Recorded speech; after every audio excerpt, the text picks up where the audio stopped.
ಎಲ್ಲರಿಗೂ ನಮಸ್ಕಾರ. BEd 4ನೇ ಸೆಮಿಸ್ಟರ್ಗೆ ಸಂಬಂಧಿಸಿದಂತೆ ಲಿಂಗತ್ವ ಶಾಲೆ ಹಾಗೂ ಸಮಾಜ ಅಂದರೆ ಜೆಂಡರ್ ಸ್ಕೂಲ್ ಆ್ಯಂಡ್ ಸೊಸೈಟಿಗೆ 4ನೇ ಅಧ್ಯಾಯದಲ್ಲಿ ಬರ್ತಕ್ಕಂಥ constitutional provision for girl child education ಅಂದರೆ ಹೆಣ್ಣು ಮಕ್ಕಳಿಗೆ ಹಾಗೂ ಮಹಿಳೆಯರಿಗೆ ಲಭ್ಯ ಇರುವ ಸಂವಿಧಾನ ಹಾಗೂ ಕಾನೂನಿನ ರಕ್ಷಣೆಯ ಹಕ್ಕುಗಳ ಬಗ್ಗೆ ಈ ಒಂದು ವಿಡಿಯೋ ಕ್ಲಿಪ್ನಲ್ಲಿ ನಾವು ಇವತ್ತು ತಿಳಿಯೋಣ. ಆದ್ಮೇಲೆ ಭಾರತದ ಸಂವಿಧಾನದ ಮುಖಾಂತರ ಹಾಗೂ ಕೇಂದ್ರ ಹಾಗೂ ರಾಜ್ಯ ಸರ್ಕಾರಗಳು ಕಾಲಕಾಲಕ್ಕೆ ನಿಗದಿಪಡಿಸಿರ್ತಕ್ಕಂಥ ಕಾನೂನುಗಳ ಮೂಲಕ ಸ್ತ್ರೀಯರಿಗೆ ಹಾಗೂ ಹೆಣ್ಣು ಮಕ್ಕಳಿಗೆ ಶಾಸನಬದ್ಧವಾಗಿರ್ತಕ್ಕಂಥ ರಕ್ಷಣೆ ದೊರಕ್ತಾ ಇದೆ. ಅದರಲ್ಲಿ ವಿಶೇಷವಾಗಿ ಭಾರತದ ಸಂವಿಧಾನದ ಮೂಲಭೂತ ಹಕ್ಕುಗಳೇನಿದಾವಲ್ಲ, ಆ ಮೂಲಭೂತ ಹಕ್ಕುಗಳ ಜೊತೆಗೆ ಇನ್ನಿತರ ಕೆಲವು ಹಕ್ಕುಗಳು ಭಾರತದಲ್ಲಿ ನೆಲೆಯೂರಿರ್ತಕ್ಕಂಥ ಪ್ರತಿಯೊಬ್ಬ ಮಹಿಳೆಯರಿಗೂ ಸಿಗಬೇಕಾಗಿರ್ತಕ್ಕಂಥ ಹಕ್ಕು ಬಾಧ್ಯತೆಗಳ ಬಗ್ಗೆ ತಿಳಿಸಿಕೊಟ್ಟಿದ್ದಾವೆ.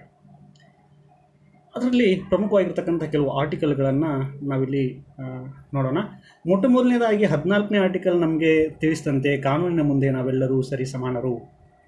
ಧರ್ಮ, ಜಾತಿ, ಜನಾಂಗ, ಲಿಂಗ ಅಥವಾ ಪ್ರದೇಶದ ನೆಲೆ ಈ ಯಾವುದರಲ್ಲಿಯೂ ತಾರತಮ್ಯ ಮಾಡುವುದನ್ನು ಸಂಪೂರ್ಣವಾಗಿ ನಿಷೇಧಿಸಲಾಗಿದೆ. ಸ್ತ್ರೀಯರು ವಿವಾಹಿತರಾದರು ಅಥವಾ ಗರ್ಭವತಿಯರಾದರು ಅಥವಾ ಒಂದು ನಿರ್ದಿಷ್ಟ ಪ್ರಾಯಕ್ಕೆ ಬಂದರು ಅಂದರೆ ಅವರನ್ನು ಯಾವುದೇ ಕಾರಣಕ್ಕೂ ಕೆಲಸದಿಂದ ವಜಾ ಮಾಡುವಂತಿಲ್ಲ. ಜೊತೆಗೆ ಅವರನ್ನು ಆ ಸಂದರ್ಭದಲ್ಲಿ ಆ ಕೆಲಸದಿಂದ ನಿವೃತ್ತಿಗೊಳಿಸುವಂತಿಲ್ಲ. ಅದು ಕಾನೂನು ಬಾಹಿರ, ಸಂವಿಧಾನ ಬಾಹಿರ ಆಗಿರುತ್ತೆ. ಅದೇ ರೀತಿಯಾಗಿ ಇದೇ 14ನೇ ವಿಧಿ ನಮಗೇನು ಹೇಳ್ಕೊಡ್ತಾ ಇದೆ ಅಂದರೆ ಸ್ತ್ರೀ ಪುರುಷರು ಎಂಬ ಯಾವುದೇ ಭೇದ ಭಾವವಿಲ್ಲದೆ ಸಮಾನ ಕೆಲಸಕ್ಕೆ ಸಮಾನ ವೇತನವನ್ನು ನೀಡಬೇಕು ಅಂತ ಹೇಳುತ್ತೆ. ಇದೊಂದೇ ಅಲ್ಲ, ಆರ್ಟಿಕಲ್ ನಂಬರ್ 14 ಅಷ್ಟೇ ಅಲ್ಲ, ಆರ್ಟಿಕಲ್ ನಂಬರ್ 15 ಹೇಳುತ್ತೆ ಇದನ್ನು, ಆರ್ಟಿಕಲ್ ನಂಬರ್ 16 ಕೂಡ ಇದನ್ನು ಹೇಳ್ಕೊಡುತ್ತೆ. ಏನಂತ? ಸ್ತ್ರೀ ಪುರುಷರೆಂಬ ಭೇದ ಭಾವವಿಲ್ಲದೆ ಸಮಾನ ಕೆಲಸಕ್ಕೆ ಸಮಾನ ವೇತನವನ್ನು ಕೊಡಬೇಕು ಅನ್ನೋದು. ಅದೇ ರೀತಿಯಾಗಿ ಆರ್ಟಿಕಲ್ ನಂಬರ್ 15 ನಮಗೆ ಏನು ತಿಳಿಸ್ಕೊಡ್ತಾ ಇದೆ ಅಂದರೆ ಸಾರ್ವಜನಿಕ ಸ್ಥಳಗಳಲ್ಲಿ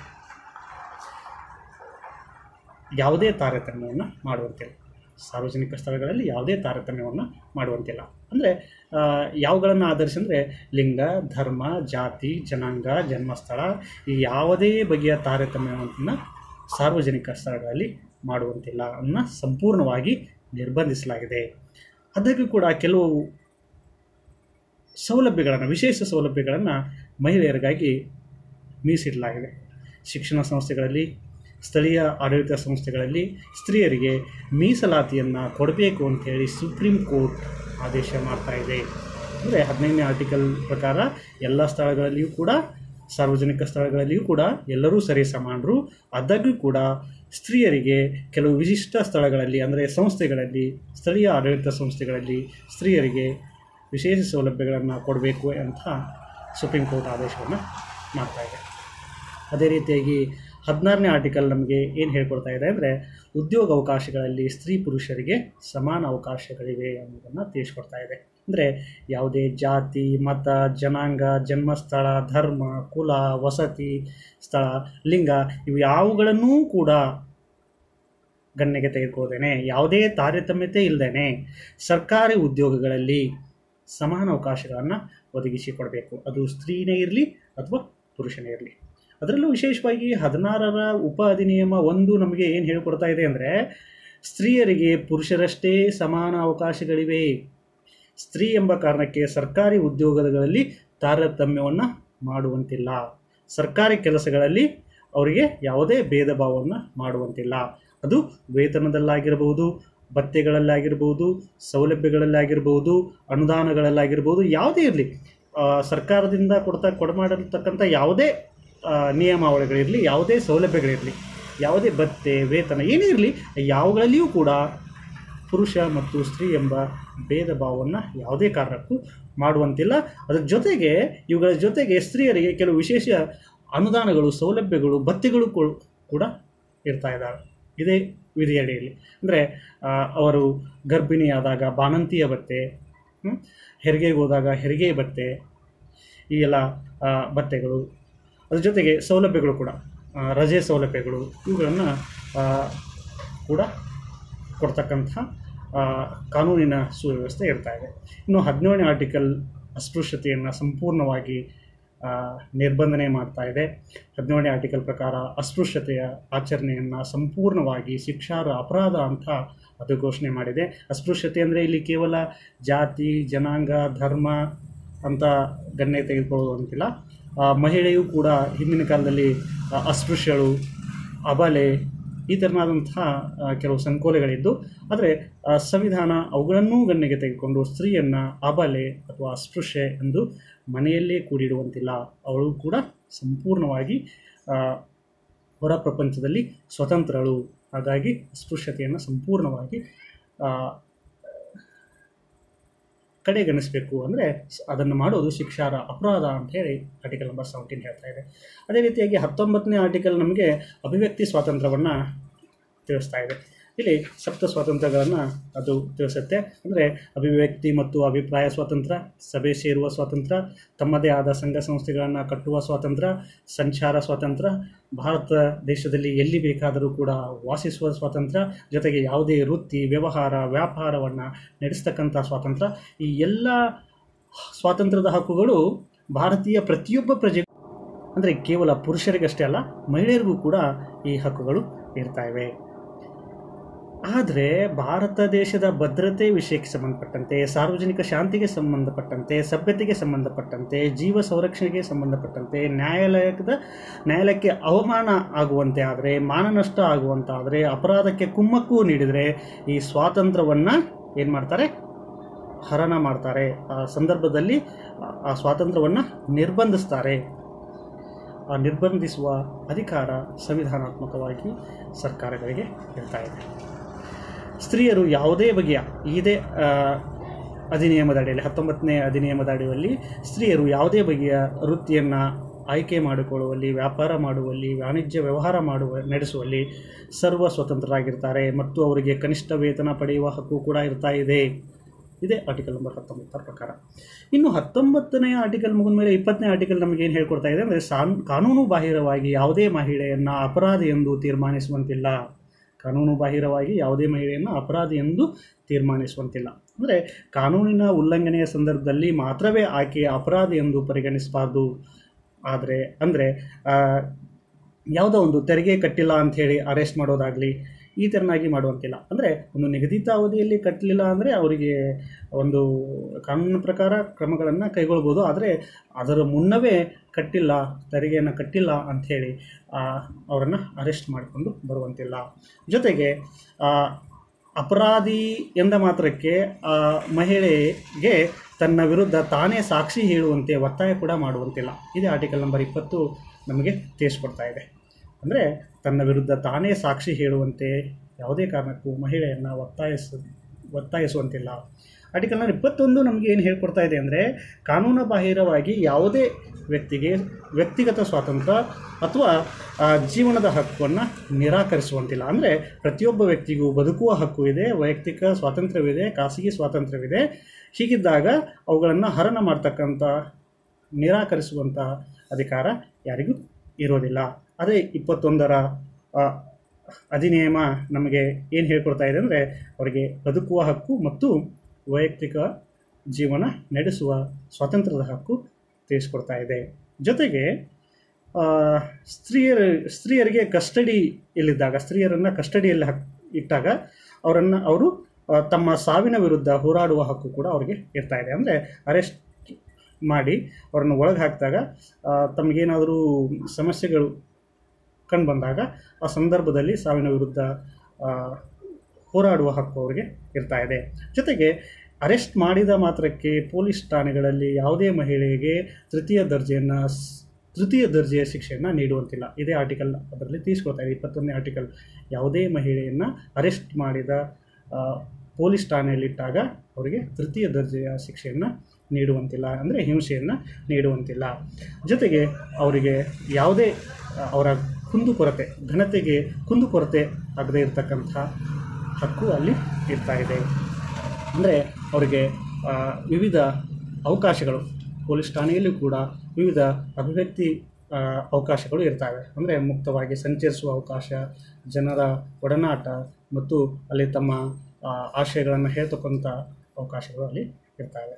ಇದೇ 21ನೇ ಆರ್ಟಿಕಲ್ ಇನ್ನೂ ಏನು ಹೇಳ್ಕೊಡ್ತಾ ಇದೆ ಅಂದರೆ, ಹಸಿವಿನಿಂದ ನರಳಿರ್ತಕ್ಕಂಥ ವೃದ್ಧರಿಗೆ, ವಿಕಲಾಂಗರಿಗೆ, ಅನಾಥ ಸ್ತ್ರೀ ಪುರುಷರಿಗೆ, ಗರ್ಭಿಣಿಯರಿಗೆ, ಬಾಣಂತಿಯರಿಗೆ ಮತ್ತು ಅನಾಥ ಮಕ್ಕಳಿಗೆ ಸರ್ಕಾರಗಳು ಉಚಿತವಾಗಿರ್ತಕ್ಕಂಥ ಆಹಾರ ಧಾನ್ಯಗಳನ್ನು ನೀಡಬೇಕು ಅಂಥೇಳಿ ಈ ಆರ್ಟಿಕಲ್ 21ನೇ ಆರ್ಟಿಕಲ್ ತಿಳಿಸ್ಕೊಡ್ತಾ ಇದೆ.